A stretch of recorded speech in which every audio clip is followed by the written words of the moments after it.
In Essential Task 4 or 5, we are going to debate and discuss the appropriate testing practices, essentially looking at a historical overview of specific tests, identifying them by name.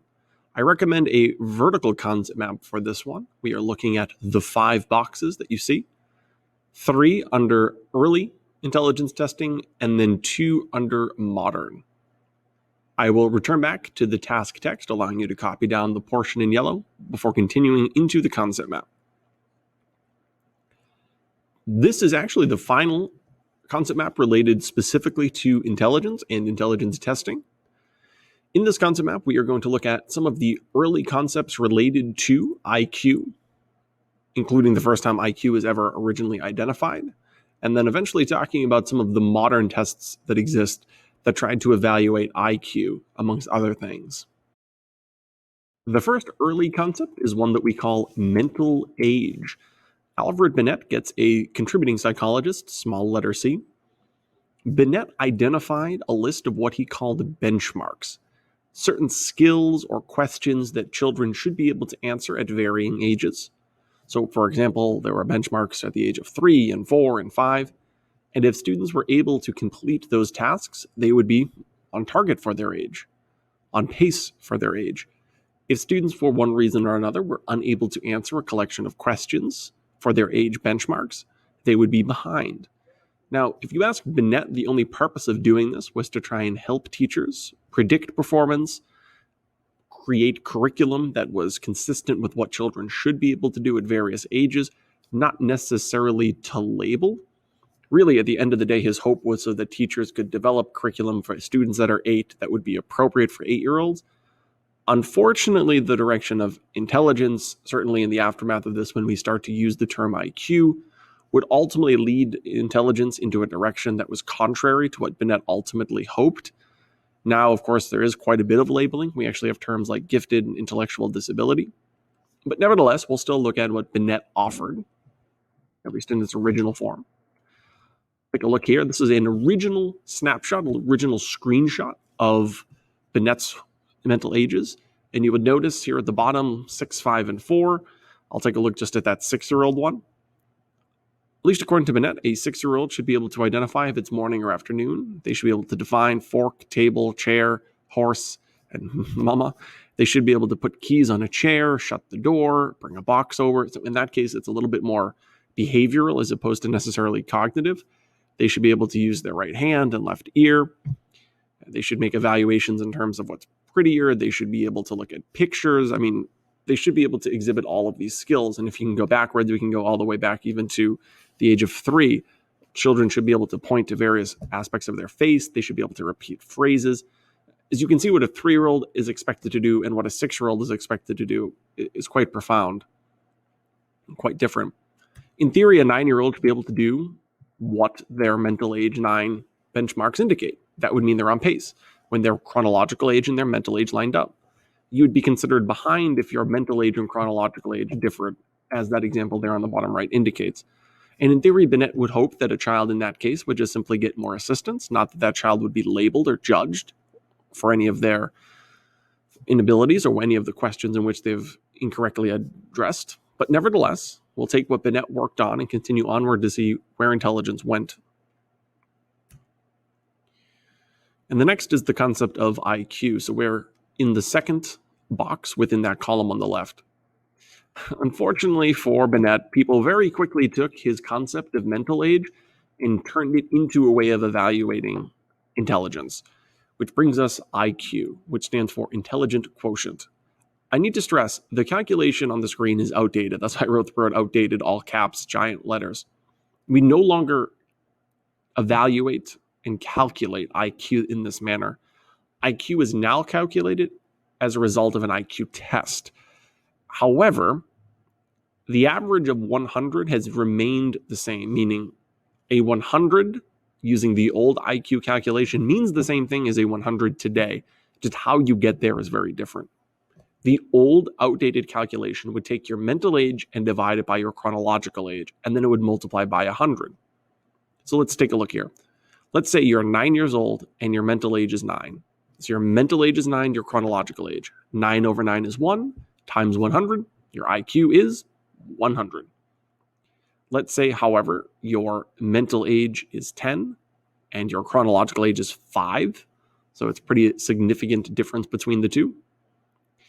10 over 5 would be 2 times 100. That would be an IQ of 200. That would probably be unlikely, but nevertheless, that's how you would calculate it. Let's flip it. Let's say your mental age is 5, but your chronological age is 10. So now we're talking about a student who's quite far behind the benchmarks. 5 over 10, 1 over 2, it would be 1 over 2 times 100, which would equal 50. This was the old way of calculating IQ. The problem with this is it's really challenging to identify reasonable benchmarks at a certain point. Like, yeah, you could probably figure out what a 4 and 5-year-old can do, a 6 and 8-year-old can do, but a 22-year-old and a 23-year-old, a 47-year-old and a 48-year-old, it got to a point where the mental age benchmark started to trail off. So by the original calculation of IQ, people who were older, just by virtue of the way the calculation worked, were pretty stupid, at least according to the original IQ calculation. So I think Bill Belichick's a little bit older now. I haven't been able to update this year. I think Belichick's like 67. Einstein, when he passed away, was 76. Noam Chomsky, back from Unit 1, is probably one of the oldest psychologists that we talk about that's still alive. He's 91. There is a therapist we're going to talk about in a later unit who, last I checked, was like 97. So any of those individuals, whether it's Bill Belichick or Albert Einstein, according to the old IQ calculations, their IQ would actually be really low. That's no longer how that works. Now Bill Belichick is going to be compared against other individuals of his age. Einstein, when he died, would be compared to other individuals at his age. We have a whole new way of calculating IQ. This is outdated and old, and in many ways, one of the biggest issues is that it didn't appropriately address for people as they aged.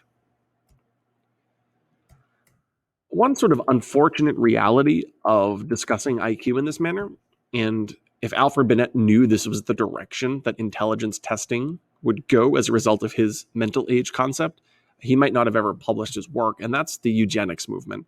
I'm going to give Francis Galton a small letter C. He is one of the individuals responsible for spearheading the eugenics movement. Depending on who you had for US2 last year, it's not inconceivable that you would have talked about the eugenics movement. I certainly included it in my US2 class. The eugenics movement is essentially an attempt to improve the population by controlling breeding in order to decrease what is considered an undesirable characteristic. One of the common ones was intelligence. So individuals who spearheaded the eugenics movement might say, well, if individuals have low IQs, we should stop their ability to breed, stop their ability to have children, so they do not pass those genetics on. As we did talk about in the first essential task in this unit, one argument regarding intelligence is that a good portion of it's genetic. We looked at twin studies to verify that. Individuals that bought into the eugenics movement would argue that that would be considered an undesirable, heritable characteristic, and if we can somehow control breeding, we could decrease that in the overall population. The eugenics movement, unfortunately, incorporated a lot of really horrible things like forced sterilization, meaning stopping an individual from ever having a child, even in some cases against their will. In terms of modern testing, just to end today, we have two boxes all the way to the right. There are two really major types of tests that exist. The tests that you take in school, the tests that you've really taken your whole life, can either be characterized as achievement or aptitude tests. Anytime that you've taken an assessment that's basically just a Unit 8 assessment, you've taken an achievement test.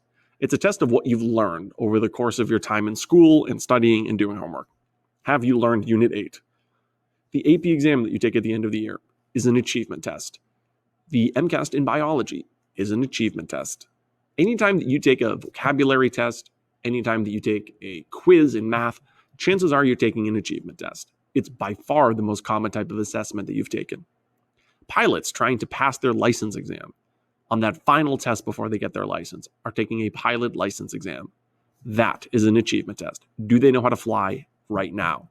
However, at some point in the life of that pilot, they've also likely taken a pilot aptitude test. Aptitude tests test, does this individual possess the skills and the traits necessary to succeed in the future? So, for example, this might involve an assessment that includes things like processing speed, things like dexterity, things like perception, to see whether or not the individual taking this test would likely succeed as a pilot if they took the time in the future to learn. Because if you fail an aptitude test, what is the point of even trying to learn how to fly if we've already evaluated that might not necessarily be a behavior that you're well suited for? The SAT is actually an aptitude test. Will you, or is it likely that you succeed in college? There's a whole test that virtually every senior takes, known as an aptitude test. So there's basically two types of tests. Have you achieved the content now? Do you know the information? Let's take a final exam, AP exam. Let's take one single test that evaluates your knowledge. We call those achievement tests. I isolate the word achieve. Or are you apt? Is it possible that you can learn something in the future? Things like the SATs and pilot aptitude tests address way more of that second. Let's ask specific questions and see whether or not this individual has the ability to succeed later on. Not right now. We don't care about how much biology you know now. But would you succeed in college level bio? Aptitude tests are designed to evaluate your ability to succeed in the future. Are you apt to do something? Thus, isolating the words or the letters APT. The last thing to talk about is the major IQ test on the market today. There are a few of them, but this is the one that the College Board most commonly references. It's known as the Wechsler Adult Intelligence Scale, though you can sometimes find something called the Wechsler Intelligence Scale for Children, both designed by the same team. David Wechsler gets the small letter C for his contributions to designing this IQ test. Modern IQ tests are a lot different than the original IQ calculation. Now you take an IQ test and your results get compared to other people your age. Therefore, if you're 15, you're going to get compared with other 15-year-olds, and your performance can be assessed accordingly. Additionally, someone who's 45 can get assessed with other people who are 45, meaning that modern IQ tests does a much better job of equating for older age. Just specifically with the Wechsler Adult Intelligence Scale, the assessment is a very abstract assessment, meaning you have to answer primarily puzzle-based questions. Like, for example, putting those 3 pictures of an individual gardening into order. Like, what is the most logical sequential ordering of those 3? The bottom left one requires you to put something into a jigsaw puzzle. The next one is some type of symbol and sequential number puzzle. The final one is to identify the missing part of the bike. These are all puzzle-based questions, very abstract. You find that a lot in modern-day intelligence testing. The Wechsler Adult Intelligence Scale gives you not only an IQ score, but it actually gives you a range of cognitive skills. So, like numbered skills, sequential skills. There's a variety of skill sets that the Wechsler Adult Intelligence Scale does a really great job evaluating. So not only do you get an individual IQ score, you get an assessment across a range of skills, which makes it by far the most commonly used IQ test today. I also like to point out the Wechsler Adult Intelligence Scale because one of the major questions that we see in the multiple choice section of the AP exam involves identifying IQ test, telling you the standard deviation is 15 and the mean is 100, and asking you a question like we did when we practiced normal distribution. Well, many times, instead of just saying on a math test, they actually say on the Wechsler Adult Intelligence Scale. They actually like to reference this test. And this test, just like all major professionally designed IQ tests, maintain those points of a mean of 100 and a standard deviation of 15.